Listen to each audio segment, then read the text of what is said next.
Ya pemirsa, Anda kembali di program Presiden Pilihan Rakyat bersama saya dengan Maria Assegaf. Pemirsa, kami coba akan hadirkan untuk Anda ini bagaimana kemudian kontestasi pemilihan umum 2024 ini kan sebenarnya tidak sekedar pertarungan yang diikuti oleh para calon presiden saja. Tapi kalau kita lihat ini memang banyak isu-isu yang bahkan masih dibahas usai pemilihan presiden pada 14 Februari lalu. Salah satunya yang cukup kemudian menarik perhatian yaitu adalah statement dari salah satu tim pemenangan dari Prabowo Gibran yang menyatakan akan memangkas, begitu bahasanya, akan memangkas anggaran subsidi energi untuk kegiatan makan siang gratis. Kita coba akan minta klarifikasinya secara langsung bersama dengan sejumlah narasumber. Kami sudah hadir di studio bersama saya saat ini.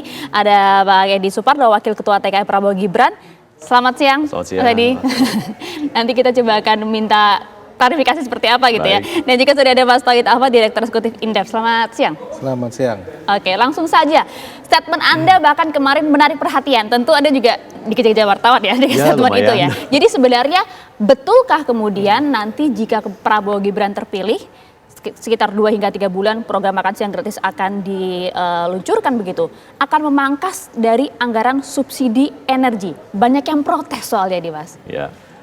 Saya kira pernyataan saya mungkin salah artikan karena itu dikutip dari sebuah wawancara saya dengan Bloomberg Television. Ya, di situ saya mengatakan bahwa kita akan melakukan efisiensi dari subsidi energi. Karena kalau kita lihat subsidi energi kita saat ini tahun lalu itu 500 triliun nilainya.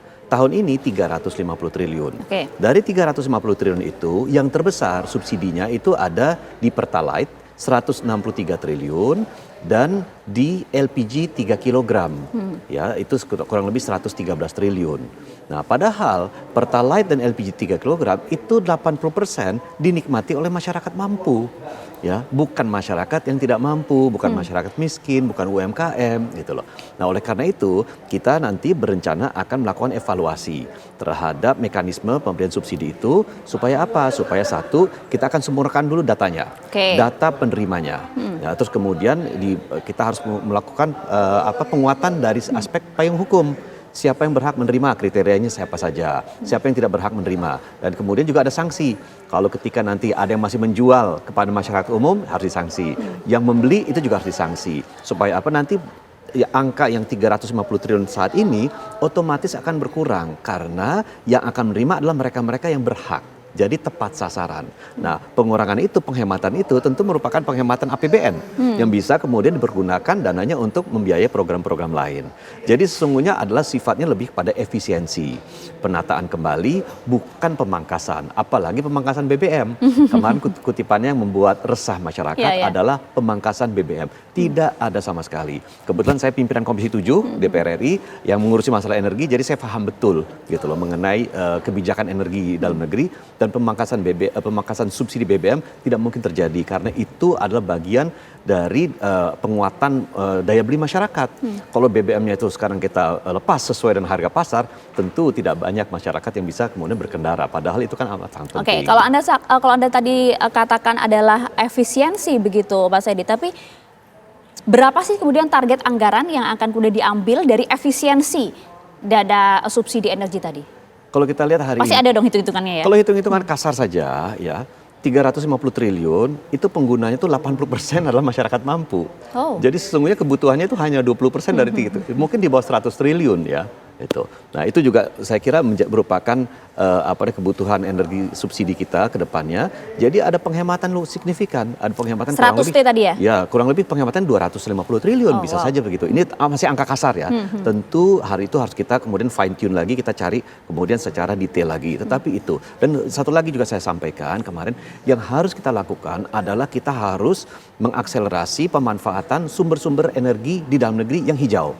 Ya, seperti energi surya, energi bayu, energi kemudian energi air, dan energi panas bumi. Karena apa? Kalau kita bisa memanfaatkan itu, kita tidak perlu lagi impor BBM, tidak perlu lagi impor LPG, impor petroleum yang selama ini membebani kita, itu sudah menjadi berkurang drastis sekali. Oke, kalau tadi sudah ada klarifikasi, efisiensi sebenarnya penekanannya di sana. Tapi untuk efisiensi ini kan tidak bisa memakan waktu yang singkat.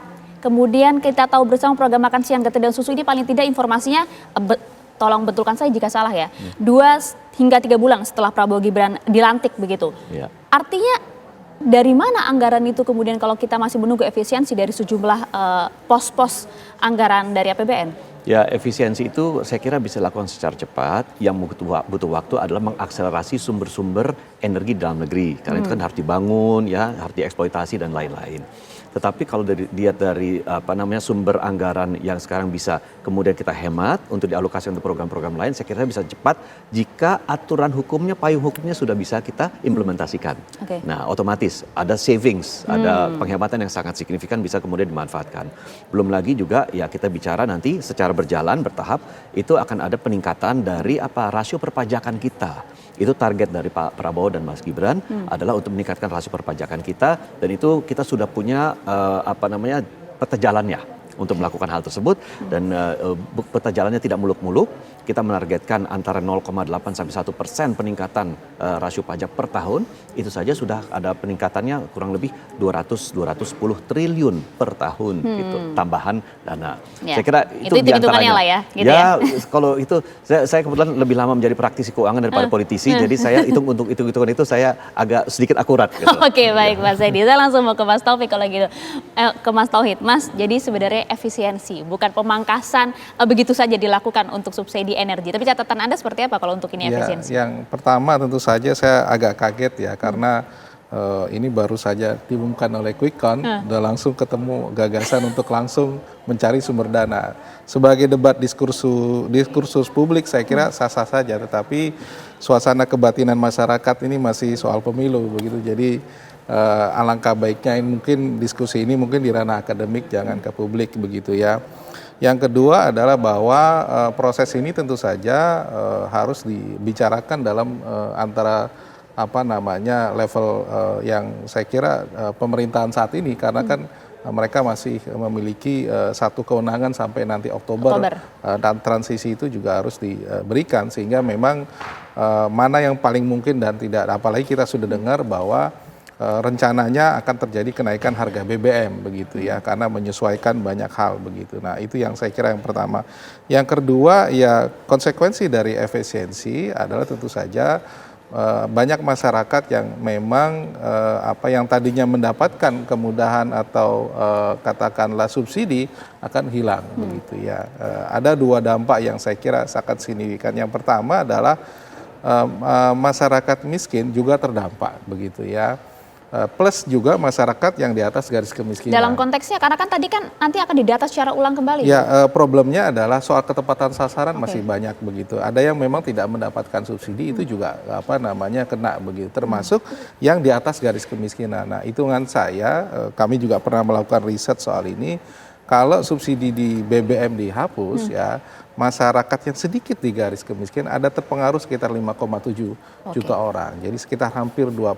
Jadi banyak. Jadi memang harus dilihat ketika terjadi efisiensi mau dipangkas, itu yang saya kira berdampak. Yang kedua bahwa ada kemungkinan juga akan terjadi inflasi ya. Ya, pasti. Karena kan kenaikan kita pengalaman ketika pada masa Covid ada kemarin juga naik harga begitu, mengikuti harga dunia yang bergejolak, itu naik inflasi sehingga kemiskinan agak sedikit melambat proses penurunannya. Dan kita pernah juga melakukan katakanlah dulu 2005 begitu harga BBM naik, meskipun ada BLT tetapi ternyata kemiskinan tetap naik. Nah, ini yang harus saya kira dua hal yang harus menjadi concern. Nah, kemudian memang soal perhitungan yang menarik ya, tadi disebutkan oleh Pak Edi ya, kita bisa menghemat 250 triliun. Seingat saya ya, program roadmap untuk efisiensi ini saya juga mengamati dan juga dulu pernah terlibat dalam proses memantau, udah lebih dari 15 tahun ya untuk melakukan efisiensi. Mulai perbaikan pendataan, bagaimana ini diimplementasikan mekanisme pricing dan sebagainya, tapi nyatanya belum begitu berjalan. Tidak semudah itu artinya. Tidak semudah ya? itu. Artinya kalau nanti setelah Oktober 2 bulan itu nggak mudah begitu ya. Ini yang menurut saya sulit, belum lagi ya mulai dari sosialisasi dan sebagainya. Misalnya saja pendataan, kita tahu peraturan Menteri SDM ya mengatur siapa yang mendapatkan subsidi dan tidak, itu juga debatnya panjang. Misalnya apakah Pertalite, apakah roda 2 Iya. harus dipisahkan masyarakat miskin dan tidak miskin. Kemudian Lalu solar bagaimana memisahkan. Kemudian juga tadi kendaraan umum praktiknya itu sudah dicoba tapi akhirnya revisi peraturan Menteri tidak selesai begitu sampai hari, dan karena dasar itu akhirnya tidak jadi dilakukan efisiensi. Nah ini kita real saja itu karena itu sudah dilakukan lama tetapi nyatanya memang belum berhasil sampai, dan sudah dilakukan tetapi yang terjadi adalah kuota untuk subsidi bukannya tambah berkurang malah tiap tahun nambah begitu. Ini yang akhirnya loh ini mau memotong itu tapi malah kotanya mana nambah, ada kebocoran-kebocoran yang kita tidak tahu. Itu fakta-fakta di lapangan Ya, seperti itu fakta ya. di lapangan, bagaimana itu dilakukan. Konsepnya oke, tetapi menurut saya ini yang tidak mudah nanti akan dilakukan begitu. Nah, apalagi kita tahu tadi ya, memang masalahnya adalah pengurangan subsidi, memang betul 350 triliun ya di 2024. Tetapi ingat, itu ada kompensasi yang kemudian ditaruh di 2025 yang juga besar. Nah, itu juga harus diperhatikan. Saya kira itu yang kemudian harus diperhatikan sebelum ini jalan ya, mengambil untuk alokasi untuk makan siang dan susu gratis. Mungkin sampai di sana dulu nih, Mas Edi juga harus langsung menanggapi ini. Tapi usai jeda ya Mas, sesaat lagi agar kemudian ini tidak hanya jadi konsep semata karena fakta-fakta di lapangan implementasinya cukup sulit. Sesaat lagi kami masih akan kembali untuk Anda.